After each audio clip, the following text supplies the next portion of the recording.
sudah menghafalkan semua itu lagu Indonesia Raya. Karena sebentar lagi ketika dia sah sebagai warga negara Indonesia, dia berharap sekali untuk bisa bermain di tim nasional. Saya kira ini bagus, niat yang luar biasa, ya, kesungguhan dia untuk bisa bermain di tim Indonesia, baik di tim level usia muda maupun di tim senior. I'm interested in joining Timnas and becoming part of the Indonesian national. Ternyata inilah pemain keturunan yang sedang diproses agar bisa bergabung Timnas Indonesia. Prediksi susunan pemain Timnas Indonesia di Piala AFF U23 2023 menerka taktik Sinteyong. Dan yang terakhir, darah tinggi Timnas Indonesia U23 jelang Piala AFF. Patriot Garuda coba merangkumnya untuk Anda di sini.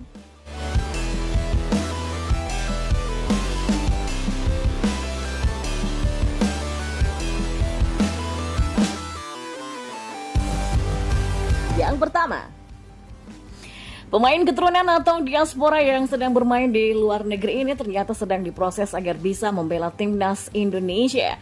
Pemain keturunan ini sedang mengurus berkas agar bisa mendapatkan paspor Indonesia sehingga dapat berseragam Timnas nantinya.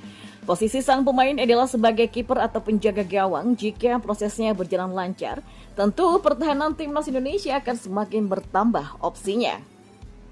Selain itu, sang pemain dalam mendapatkan paspor Indonesia tidak memerlukan naturalisasi. Benar sekali, hal itu diungkapkan langsung oleh Hamdan Hamidan sebagai tenaga ahli Kemenpora. Hamdan Hamidan menerangkan pemain asal tim Panathinaikos bukan lewat proses naturalisasi. Pemain yang dimaksud adalah Cyrus Margono, penjaga gawang Panathinaikos keturunan Indonesia, Amerika Serikat, dan juga Iran. Cyrus itu bukan naturalisasi. Karena Cyrus itu terminologi hukumnya yang tepat adalah anak berkewarganegaraan ganda terbatas, kata Hamdan, yang diberikan kesempatan oleh negara untuk memilih kewarganegaraan, ujarnya. Dan selanjutnya, darah tinggi memang bukan virus, tetapi bisa memicu banyak penyakit. Begitulah situasi Timnas Indonesia U23 menjelang Piala AFF U23 2023. 8 hari menjelang Piala AFF U23 2023 di Rayong, Thailand, Timnas Indonesia U23 belum terbentuk juga. Kejuaraan ini akan berlangsung pada 17 sampai 26 Agustus nanti.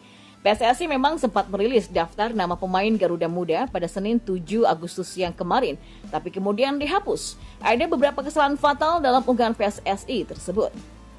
Ada pemain yang salah tulis nama klubnya, kemudian Muhammad Taufani tetap dipanggil padahal disanksi AFC larangan bermain, kemudian memanggil pemain yang sedang pendidikan polisi. Jika mengacu unggahan yang sudah dihapus tersebut, ada 26 nama yang dipanggil Sinteyong ke Indonesia U23. Darah beberapa pelatih klub Liga 1 niscaya mendidih. Pasalnya 24 dari 26 pemain yang dipanggil Shin merupakan tulang punggung dari klub. Mereka bukan hanya sekedar pelengkap permainan tim, tapi punya peran yang sangat penting. Statistiknya, sampai Selasa 8 Agustus kemarin, 13 dari 24 nama yang dipanggil Sinteyong rutin tampil. Adapun 11 nama lainnya main antara 2-4 kali dan hanya satu pemain yang belum bermain. Ini sangat memberatkan beberapa klub yang banyak pemainnya dipanggil. Persija misalnya sangat memberatkan jika Witan Sulaiman dan Rizky Ridho harus dilepas dari pekan ke-8 sampai ke-11. Tarik-tarikan antara klub dan timnas tentu tidak produktif jika sampai terjadi. Kisah persiapan Piala Dunia U20 lalu antara Sinteyong dengan Persija dan Persib tidak perlu terulang. Apalagi untuk Piala AFF U23 2023 ini, PSSI tidak mematok target yang tinggi. PSSI menjadikan Piala AFF U23 sebagai target antara dengan lolos ke Piala Asia U23 2024 sebagai sasaran. Masalahnya, kualifikasi Piala Asia U23 2024 hanya berselang sepekan setelah Piala AFF U23 2023. Artinya, kejuaraan level ASEAN ini cocok sebagai sarana pemanasan. Panggilan membela Timnas Indonesia identik dengan nasionalisme yang sulit ditolak oleh klub, tetapi tetap saja ada situasi yang bisa mengganggu stabilitas. Stabilitas yang dimaksud adalah performa tim di Liga 1 2023-2024. Kehilangan pemain andalan, apalagi jika jumlahnya lumayan banyak, bisa menjadi pukulan telak bagi pelatih. Masalahnya Indonesia masih butuh persiapan antara training camp atau TC menjelang kejuaraan. Nama baik bangsa selalu jadi alibi. Jangan sampai Indonesia jadi bulan-bulanan lawan. Sudah jadi rumus umum pula bahwa pencapaian target selalu diiringi pengorbanan besar. Kelolosan Indonesia ke Piala Asia 2023 misalnya dibarengi dengan persiapan yang matang dan cukup panjang. Bahkan sejarah emas SEA Games 2023 dimulai dengan waktu yang tidak terlalu singkat, meski juga tak panjang. Tim asuhan Indra Syafri itu bahkan 2 kali menggelar uji coba internasional. Jika PSSI memang ingin menciptakan sejarah Indonesia yang lolos untuk pertama kalinya di Piala Asia U23 2024, harus ada sebuah pengorbanan. Dalam hal ini, klub diminta melepas pemainnya. Persiapan Piala AFF boleh saja singkat, tetapi kejuaraan ini harus menjadi sarana pematangan sebelum kualifikasi Piala Asia U23 2024. PSSI kudu bisa meyakinkan klub untuk melepas para pemainnya, karena diplomasi PSSI dalam hal ini Badan Tim Nasional sangat krusial. Badan Tim Nasional atau BTN harus bisa membesarkan hati klub agar melepas pemainnya meski itu pasti pahit rasanya. Kualifikasi Piala Asia U23 2024 akan berlangsung pada 6-12 September di Solo nanti. Indonesia akan tergabung di grup K bersama Turkmenistan dan Taiwan, dan agar lolos Indonesia butuh persiapan. Ya, tak elok juga rasanya jika pemain yang dipanggil ke Piala AFF U23 2023 dan kualifikasi Piala Asia U23 2024 berbeda. Jika itu yang terjadi, sama juga Shin harus memulai dari awal 2 kali. Jika PSSI ingin Indonesia lolos ke Piala Asia U23 2024, maka pengorbanan bersama dilakukan. PSSI harus berbaik hati mendekati dan klub berbesar hati agar tak menyebabkan darah tinggi yang bisa berdampak lebih serius di kemudian hari.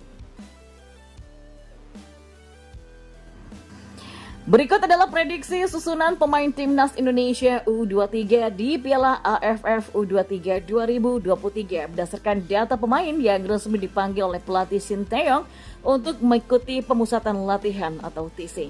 Ya, pelatih timnas Indonesia U23 Sinteyong telah mengumumkan pemanggilan 26 pemain untuk mengikuti pemusatan latihan atau TC jelang Piala AFF U23 2023 yang akan diselenggarakan di Thailand pada 17-26 Agustus nanti.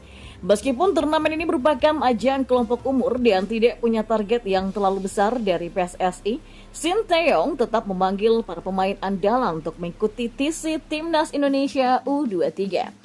Nah, pemain-pemain yang bahkan sudah memiliki pengalaman bermain di timnas senior seperti Hernando Ari Sutaryadi dan Rizky Ridho kembali dipanggil untuk bergabung dengan skuad U23. Mereka akan bergabung dengan pemain-pemain lainnya yang sering menjadi tulang punggung timnas U23 seperti Muhammad Ferrari, Fajar Fatur Rahman, Robi Darwis, Irfan Jauhari, dan juga Ramadan Sananta. Meski demikian, juru taktik asal Korea Selatan itu juga tercatat sudah memboyong beberapa wajah baru seperti Abdul Rahman sampai Muhammad Ragil.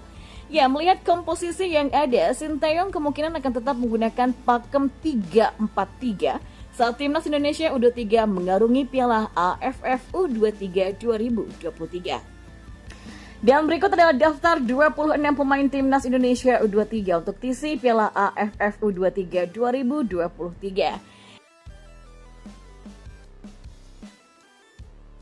Dan berikut adalah prediksi susunan pemain timnas Indonesia U23 di Piala AFF U23 2023 dengan susunan 3-4-3. Hernando Ari, Rizky Ridho, Alfiandra Dewangga, Kade Arel, Robi Darwis, Kelly Royer, Behkam Putra, Arkan Fikri, Fajar Fatur Rahman, Ramadan Sananta, dan Irfan Jauhari dengan pelatih Sinteyong nantinya. Dan yang terakhir,